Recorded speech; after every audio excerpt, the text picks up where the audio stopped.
இந்திய நேரப்படி மதியம் 1:30 மணி செய்திகள். முதலில் ஜம் தலைப்பு செய்திகளை காணலாம். மகாத்மா காந்தியின் நினைவிடத்தில் பிரதமர் மரியாதை.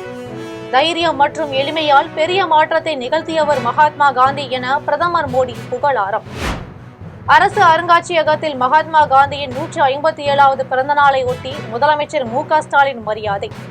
மதசார்பற்ற நாடு எனும் அடிப்படை தத்துவத்திற்கு மகாத்மா காந்தியடிகள் வித்திட்டவர் என முதலமைச்சர் புகழாரம். பாட்டாளி மக்கள் கட்சியின் இளைஞரணி தலைவராக ஜி.கே. மணி மகன் நியமனம். பாமக நிறுவனரும் தலைவருமான ராமதாஸ் அறிவிப்பு. தனக்கு நோபல் பரிசு வழங்கவில்லை என்றால் அமெரிக்காவிற்கு பெரிய அவமானம் என தெரிவித்தார் அமெரிக்க அதிபர் டிரம்ப். 8 போர்கள் நிறுத்தியுள்ளதாக அமெரிக்க அதிபர் அறிவிப்பு. இனி விரிவான செய்திகளை காணலாம். மகாத்மா காந்தியின் 157வது பிறந்த நாளை முன்னிட்டு டெல்லி ராஜ்கோட்டில் அமைந்துள்ள மகாத்மா காந்தியின் நினைவிடத்தில் பிரதமர் மோடி மரியாதை செலுத்தினார்.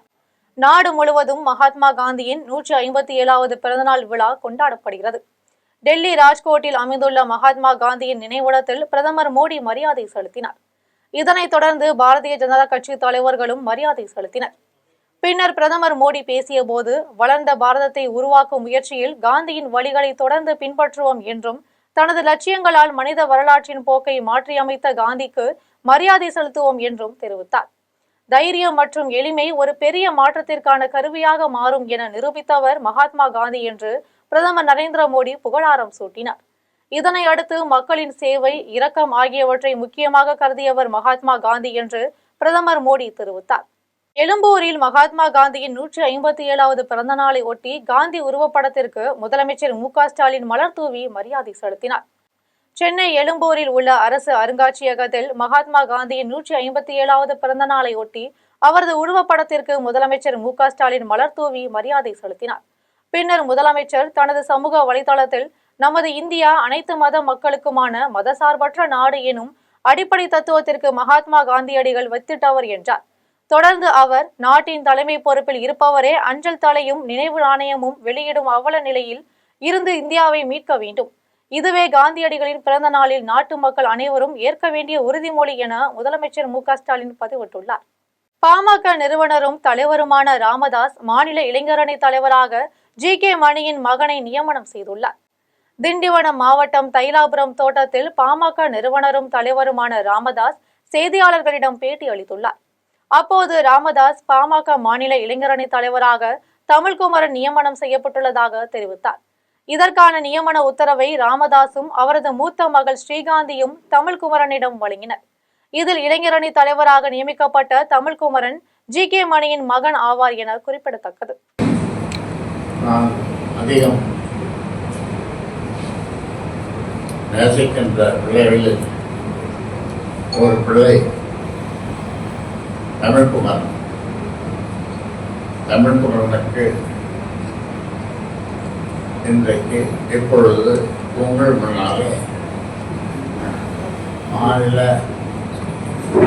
இளைஞர் சங்க தலைவராக நியமனம் செய்கிறேன். உங்களுடைய வாழ்த்துக்களோடு, அனைவருடைய வாழ்த்துக்களோடு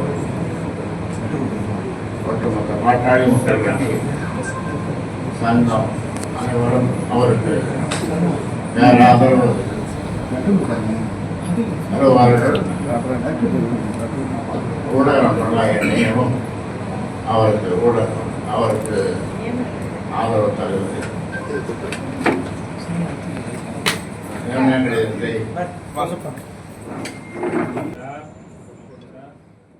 தனக்கு நோபல் பரிசு வழங்காவிட்டால் அது அமெரிக்காவிற்கு ஒரு பெரிய அவமானம் என அமெரிக்க அதிபர் டொனால்ட் ட்ரம்ப் தெரிவித்துள்ளார்.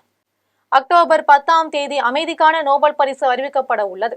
இந்த நிலையில் அமெரிக்க அதிபர் டொனால்ட் ட்ரம்ப் நோபல் பரிசு குறித்து பேசிய போது, தனக்கு நோபல் பரிசு வழங்காவிட்டால் அது அமெரிக்காவிற்கு ஒரு பெரிய அவமானமாக இருக்கும் என தெரிவித்தார். இதையடுத்து இஸ்ரேல், ஹமாஸ், இந்தியா, பாகிஸ்தான் உட்பட 8 போர்களை நிறுத்தி இருப்பதாகவும் அமெரிக்க அதிபர் ட்ரம்ப் தெரிவித்தார். ஆரணியில் புதிய மின்மாற்றியை சட்டமன்ற உறுப்பினர் சந்திரசேகர் மக்கள் பயன்பாட்டிற்காக தொடங்கி வைத்தார். திருவள்ளூர் மாவட்டம் பெரியபாளையம் அடுத்த ஆரணியில் 5,30,000 ரூபாய் மதிப்பீட்டில் 100 கிலோ வாட் திறன் கொண்ட புதிய மின்மாற்றி அமைக்கப்பட்டு இயக்க விழா கோட்ட பொறியாளர் பாண்டியன் தலைமையில் நடைபெற்றது. இந்த நிகழ்ச்சிக்கு சிறப்பு அழைப்பாளராக காங்கிரஸ் சட்டமன்ற உறுப்பினர் சந்திரசேகர் பங்கேற்று புதிய மின்மாற்றியை தொடங்கி வைத்தார்.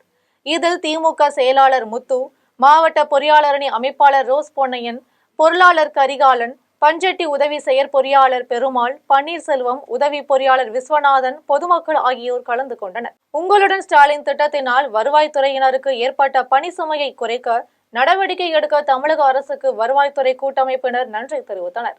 தமிழ்நாடு முழுவதும் உங்களுடன் ஸ்டாலின் திட்ட முகாம் செயல்பட்டு வருகிறது. இந்த திட்டத்தில் பணி செய்யக்கூடிய வருவாய்த்துறை பணியாளர்களுக்கு பல்வேறு இடையூறுகள் இருப்பதாக வருவாய் பேரிடர் மேலாண்மை துறை அமைச்சர், தலைமை செயலாளர், துறை முதன்மை செயலாளர் ஆகியோர் கோரிக்கை வைத்தனர். இந்த கோரிக்கையை ஏற்று தமிழக முதல்வர் ஒவ்வொரு முகாமில் பணியாளர்களுக்கும் தன்னார்வலர்களுக்கும் அடிப்படை வசதிகள் உள்ளிட்ட உபசரிப்புகளை வழங்க 25,000 ரூபாய் கூடுதலாக ஒதுக்கீடு செய்துள்ளார். தொடர்ந்து முகாமில் பெறப்படும் மனுக்களை 60 நாட்களில் தீர்வு காணவும் தாசில்தாரின் கீழ் நடைபெறும் என தெரிவித்தார். இதுகுறித்து தமிழக முதலமைச்சருக்கு வருவாய்த்துறை சங்கங்களின் கூட்டமைப்பின் சார்பில் மாநில ஒருங்கிணைப்பாளர் சுந்தரராஜன் நன்றியை தெரிவித்தார். இதைத் தொடர்ந்து அவர் முதல்வர் பழைய ஓய்வூதிய திட்டத்தினை செயல்படுத்துவார் என்ற நம்பிக்கை உள்ளது எனவும் கூறினார். 30/9/2025 அன்று சந்தித்து முறையீடுகள் அளிக்கப்பட்டது. அந்த முறையீட்டின் அடிப்படையில் உடனடியாக தீர்வு காணப்பட்டு சுற்றறிக்கைகள் அரசினால் அனுப்பப்பட்டுள்ளது. மதுரையில் BSNL நிறுவனத்தின் பொது மேலாளர் லோகநாதன் செய்தியாளர்களை சந்தித்து பேட்டி அளித்துள்ளார். மதுரை மாவட்டம் BSNL நிறுவனத்தின் பொது மேலாளர் லோகநாதன் செய்தியாளர்களை சந்தித்தார். அப்போது பேசிய அவர், BSNL நிறுவன வெள்ளி விழாவை முன்னிட்டு பாரத பிரதமர் 1 லட்சம் அலைபேசி டவர்களை திறந்து வைத்துள்ளதாக கூறினார். இதனை அடுத்து கடந்த நிதியாண்டில் மதுரை மண்டல BSNL நிறுவனம் 27 கோடி ரூபாய் லாபம் ஈட்டியுள்ளது என தெரிவித்தார். இதனைத் தொடர்ந்து 2026 நிதி ஆண்டுக்குள் 291 கோடி ரூபாய் வருவாய் ஈட்டுவதை இலக்காக வைத்து செயல்படுவதாக கூறினார். மதுரை மண்டல வணிக பகுதியில் தற்போது 4G மூலம் இயங்கும் டவர்கள் செயல்பாட்டிற்கு வந்துள்ளது என்றும் இதன் மூலம் அதிவேக இணைய சேவைகளை வாடிக்கையாளர்கள் பெறுகின்றனர் என்றும் தெரிவித்தார். இதில் பொருளாதார ஆலோசகர் வாவேர்துரை, துணை மேலாளர்கள் மோகன்தாஸ், துரைசாமி, பீனா பணிக்கர், கிருஷ்ணமூர்த்தி ஆகியோர் கலந்து கொண்டனர். BSNL வளர்ந்துகிட்டு வருகிறது. BSNLக்கு government support, capital fund support இருக்குது. கப்பக்ஸ் மட்டும் நாங்க மீட் பண்ணிட்டு இருக்கோம்.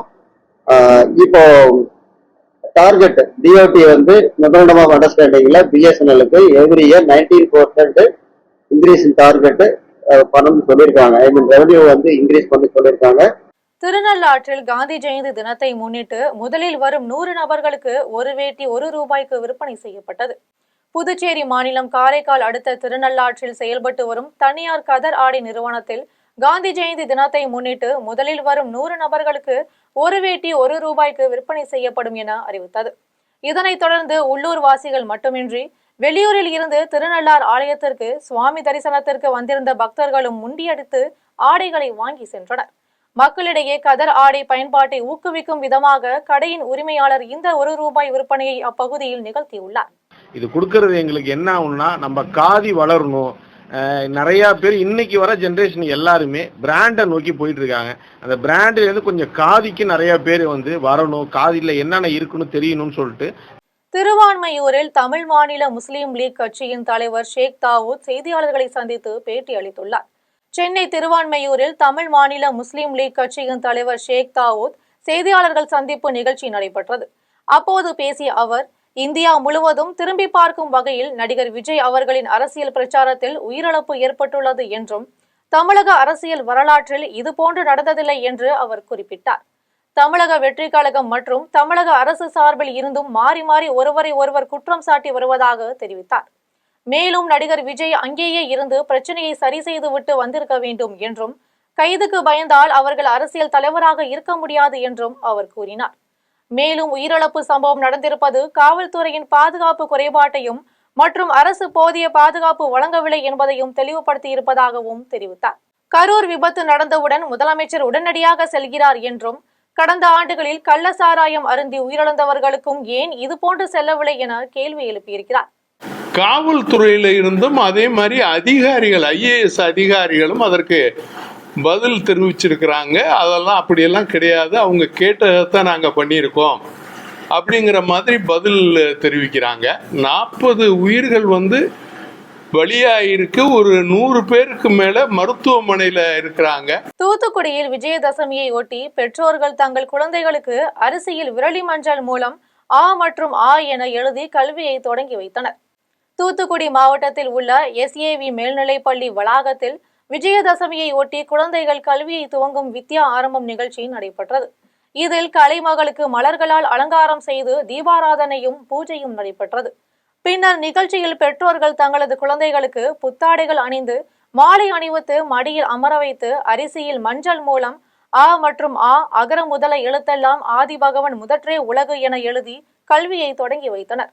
தொடர்ந்து இதேபோன்று கரும்பலகையிலும் ஆ மற்றும் ஆ என எழுதினர். இதில் ஏராளமான பெற்றோர்கள் தங்கள் குழந்தைகளுடன் பங்கேற்று வழிபட்டனர்.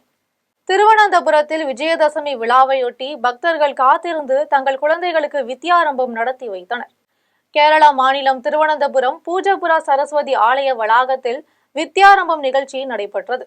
இந்த வித்யாரம்பம் நிகழ்ச்சியில் பல்வேறு துறை அறிஞர்கள் பங்கேற்று குழந்தைகளுக்கு வித்யாரம்பம் நடத்தி வைத்தனர். இதில் குழந்தைகளுடன் பெற்றோர்கள் வரிசையாக காத்திருந்து அறிஞர்கள் குழந்தைகளின் கைப்பிடித்து அரிசியில் ஓம் ஹரி ஸ்ரீ கணபதாய நம என்ற மந்திரத்தை எழுதி தங்கள் கல்வியுடனான வாழ்க்கையை தொடங்கி வைத்தனர்.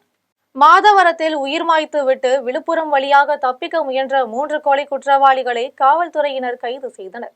சென்னை மாதவரத்தில் தனியார் தொழிற்சாலையில் பணிபுரிந்து வந்த பீகாரை சேர்ந்த நிர்லாகுமார், ஒரிசாவை சேர்ந்த பவித், சுபாஷ், தினோ ஆகியோர் ஆயுத பூஜையை ஒட்டி சாமி கும்பிட்டனர். அப்போது நிர்லாகுமார் காலணி அணிந்து வந்ததால் இவர்களுக்குள் பிரச்சனை ஏற்பட்ட நிலையில் மது அருந்தினர். பின்னர் மீண்டும் பிரச்சனை ஏற்பட்டதால் நிர்லாகுமாரை பவித், சுபாஷ், தினோ ஆகிய மூவரும் உயிர் மாய்த்து விட்டு அங்கிருந்து தப்பி சென்றனர். இந்த சம்பவத்தை அறிந்த மாதவரம் காவல்துறையினர் நிர்லாகுமாரின் உடலை கைப்பற்றி வழக்கு பதிவு செய்து குற்றவாளிகளை தேடினர். பின்னர் குற்றவாளிகள் பேருந்து மூலமாக விழுப்புரம் வழியாக தப்பித்து செல்வதாக தகவல் கிடைத்தது. இந்த நிலையில் விழுப்புரம் மேற்கு காவல் நிலைய காவல்துறையினர் பவித், சுபாஷ், தினோ ஆகிய மூவரையும் கைது செய்து மாதவரம் காவல்துறையினரிடம் ஒப்படைத்தனர். தொடர்ந்து வழக்கில் தப்பியோடிய ஒருவரை காவல்துறையினர் தேடி வருகின்றனர். தர்மபுரி நகரில் ATMில் பணம் எடுப்பவர்களை குறிவைத்து கார்டை மாற்றி பணம் எடுப்பவரை காவல்துறையினர் கைது செய்து அவரிடமிருந்து அனைத்து வகையான ATM கார்டுகளை பறிமுதல் செய்தனர். தர்மபுரி நகரை சேர்ந்த இப்ராஹிம் என்பவர் தனது நண்பருடன் பாரத ஸ்டேட் வங்கி ATMில் பணம் எடுக்க சென்றுள்ளார். 2 முறை முயற்சி செய்தும் பணம் எடுக்க முடியவில்லை. ATM அருகிலே நின்றிருந்த ஒருவர் தான் பணம் எடுத்துக் கொடுப்பதாக ஹிந்தியில் பேசியுள்ளார். இப்ராஹிமுக்கு ஹிந்தி தெரிந்ததால் அதனை புரிந்து கொண்டு ATM கார்டு கொடுத்துள்ளார். மேலும் ATMில் பணம் எடுக்க முயற்சி செய்த போது அவர் பணம் வரவில்லை என்றவுடன் கார்டை திருப்பி கொடுத்துவிட்டு சென்றுள்ளார். மேலும் சிறிது நேரம் சென்ற பிறகு இப்ராஹிம் பார்த்தபோது அவர் கொடுத்த ATM கார்டு தன்னுடையது இல்லை என்பதை புரிந்து கொண்டு அந்த நபரை தேடி சென்றுள்ளார். இப்ராஹிமை பார்த்தவுடன் அவர் தப்பி ஓட முயற்சி செய்துள்ளார். இதனால் சந்தேகமடைந்த அவர் அந்த நபரை துரத்தி பிடித்து தனது ATM கார்டை கேட்டுள்ளார். மேலும் அவர் வைத்திருந்த பையில் பார்த்தபோது தனது ATM கார்டு இருந்துள்ளது மற்றும் இன்னும் கூடுதலான ATM கார்டு வைத்திருந்துள்ளார். இதனைத் தொடர்ந்து காவல்துறையினருக்கு தகவல் தெரிவித்து அவரை பிடித்து விசாரணை செய்ததில் இவர் மகாராஷ்டிரா மாநிலத்தை சேர்ந்த சம்பாஜி என்பது தெரிய வந்தது. மேலும் இவர் ATMகளில் பணம் எடுக்க வரும் முதியவர்கள், படிப்பறிவு இல்லாதவர்களை குறிவைத்து அவர்களுக்கு பணம் எடுத்து கொடுப்பது போல் அவர்களுடைய ரகசிய எண்ணை தெரிந்து கொண்டு ATM கார்டை மாற்றி கொடுத்துவிட்டு வேறு இடங்களுக்கு சென்று அதில் உள்ள மொத்த பணத்தையும் எடுத்து செல்ல மோசடியில் ஈடுபட்டு வருவது தெரிய வந்தது. மேலும் அவரிடம் இருந்த 210 ATM கார்டுகளை காவல்துறையினர் பறிமுதல் செய்தனர். இந்த நிலையில் மகாராஷ்டிரா உள்ளிட்ட பல்வேறு இடங்களில் 4 வழக்கு பதிவு செய்யப்பட்டுள்ளது. கன்னியாகுமரியில் இருசக்கர வாகனம் மோதி சம்பவ இடத்திலேயே உயிரிழந்தவரை சாலையில் சென்ற வாகன ஓட்டிகள் கண்டும் காணாதவாறு செல்லும் காட்சிகள் சமூக வலைதளங்களில் வைரலாகி பெரும் அதிர்ச்சியை ஏற்படுத்தியுள்ளது. கன்னியாகுமரி மாவட்டம் நாகர்கோவில் வடசேரி பகுதி என்பது தினசரி பரபரப்பாக காணப்படும் பகுதியாகும்.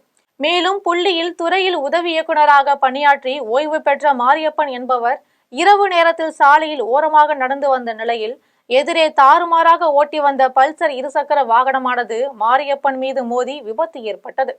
சம்பவ இடத்திலேயே சுயநினைவு இழந்தார். இதனை கண்ட வாகன ஓட்டி செய்வதறியாது திகைத்து நின்ற நிலையில் வாகனத்தை அங்கேயே விட்டுவிட்டு தப்பி ஓட்டம் பிடித்தார். மேலும் சில மணி நேரமாக மாரியப்பன் விபத்து ஏற்பட்டு சாலையோரம் கிடப்பதை வாகன ஓட்டிகள் கண்டும் காணாதவாறு சென்ற சம்பவம் பெரும் வேதனை ஏற்படுத்தி உள்ளது. இதனைத் தொடர்ந்து தகவல் அறிந்து சம்பவ இடத்திற்கு விரைந்து வந்த காவல்துறையினர் பார்த்தபோது மாரியப்பன் உயிரிழந்து கிடப்பதை உறுதிப்படுத்தினார். அவரது உடலை உடல் கூராய்வுக்காக அரசு மருத்துவமனைக்கு அனுப்பி வைக்கப்பட்டது.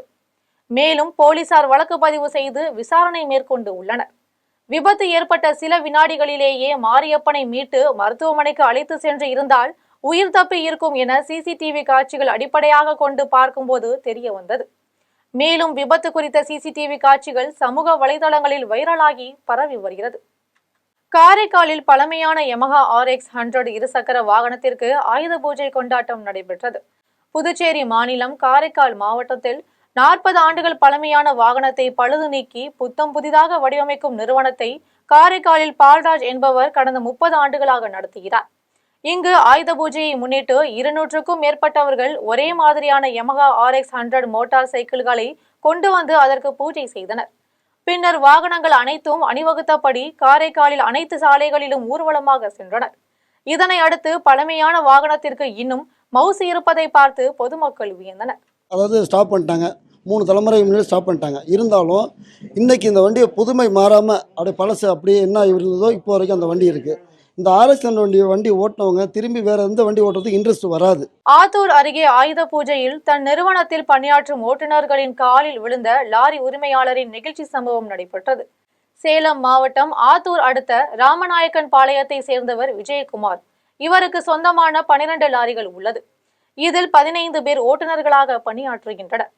இதனை அடுத்து விஜயகுமார் ஓட்டுநர்களுடன் ஆயுத பூஜை விழாவில் கலந்து கொண்டார். அப்போது ஓட்டுநர்களுக்கு பரிசுகளை வழங்கிய விஜயகுமார் திடீரென ஓட்டுநர்களின் காலில் விழுந்து ஆசி பெற்றார். இதனைத் தொடர்ந்து ஒரு லாரியோடு தொடங்கிய தங்களது பயணம் தற்போது 12 லாரிகள் 15 ஓட்டுநர்களோடு உயர்ந்த நிலைக்கு அடைந்திருப்பதற்கு ஓட்டுநர்களின் உழைப்பே காரணம் என உரிமையாளர் விஜயகுமார் தெரிவித்தார். இதனால் ஓட்டுநர்கள் மற்றும் அங்கிருந்தவர்களிடையே பெரும் நெகிழ்ச்சியை ஏற்படுத்தியுள்ளது. புதுச்சேரியில் சரஸ்வதி ஆயுத பூஜையை ஒட்டி காவல்துறையினர் துப்பாக்கிகளுக்கு பூஜை செய்தனர்.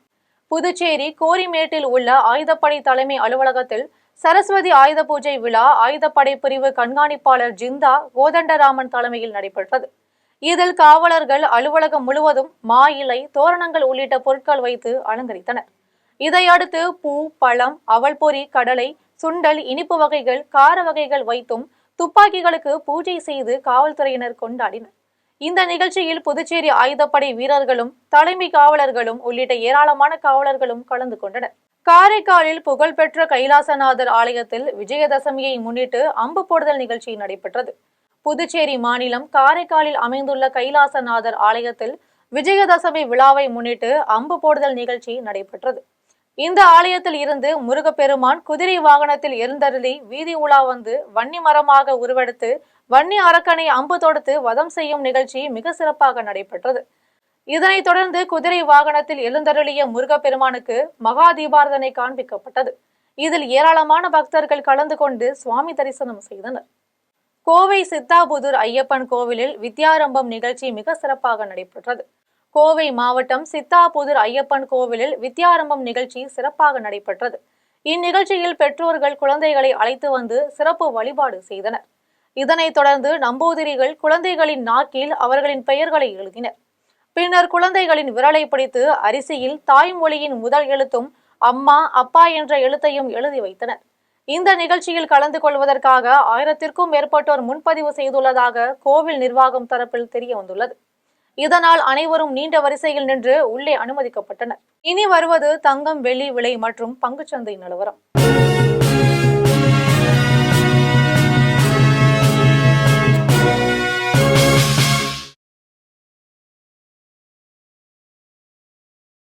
சென்னையில் ஆபரண தங்கத்தின் விலை இன்று 1 சவரன் 87,040 ரூபாய்க்கு விற்பனை செய்யப்படுகிறது.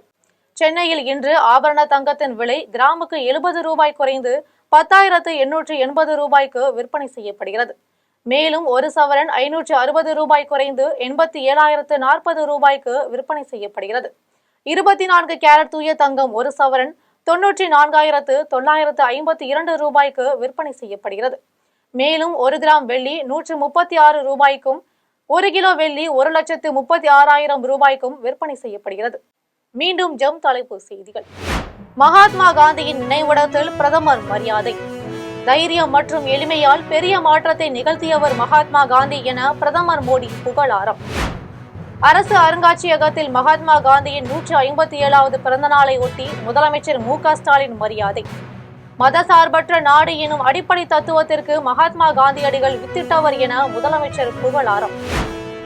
பாட்டாளி மக்கள் கட்சியின் இளைஞரணி தலைவராக ஜி.கே. மணி மகன் நியமனம். பாமக நிறுவனரும் தலைவருமான ராமதாஸ் அறிவிப்பு. தனக்கு நோபல் பரிசு வழங்கவில்லை என்றால் அமெரிக்காவிற்கு பெரிய அவமானம் என தெரிவித்தார் அமெரிக்க அதிபர் ட்ரம்ப். 8 போர்கள் நிறுத்தியுள்ளதாக அமெரிக்க அதிபர் அறிவிப்பு. இத்துடன் ஜெம் செய்திகள் நிறைவடைகின்றன. மீண்டும் ஜெம் செய்திகள் மாலை 6 மணிக்கு. உடனுக்குடன் செய்திகளை காண gemlive.tv என்ற இணையதளத்தில் இணைந்தீர்கள். நன்றி, வணக்கம்.